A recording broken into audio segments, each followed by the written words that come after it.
I'm Gail, and I want to welcome you to the Fabric and Lace Journal Workshop.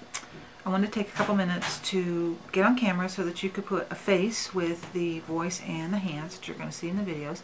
And what I want to do is work my way through this class without a class sample. So you're seeing me in the raw here. I'm working this in front of the camera, and I will figure it out as we go along, because I wanted to also share with you the thought processes that go into a project like this. So you're going to see me pull things together, and then I may not like them and I might change my mind. I want you to see all of that because I want you to see what goes into the making of a project. You know, sometimes we go to a class or we see a finished project or product online, and we think that the artist just went to their work table, they sat down, and they were so inspired they created it from finish to end without any questions, any doubts, or any changing of the mind. So you can see I've got some fabrics here on my work table. I guess it's as far as I can go. So I just pulled some fabrics out that I thought I might play with. I pulled out some laces.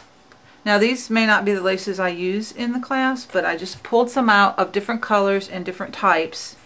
And then I did pull out a couple of neutrals because I wasn't sure if I wanted to go with a pattern background or with a neutral background. So this is what I had to start with.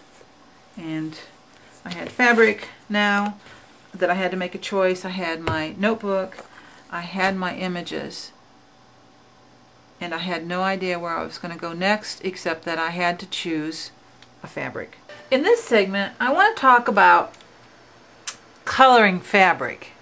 And I say coloring fabric rather than dyeing fabric because when we say the word dye, we think of a whole big process using regular dyes. And there are other ways to color fabric besides using a dye, which some people don't want to get into.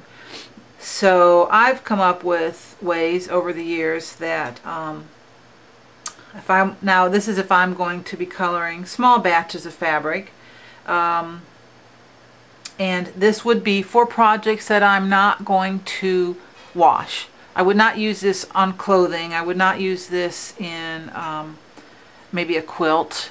Anything that's going to come into contact with having to, the need to be cleaned in some fashion, I would not use any of these processes probably.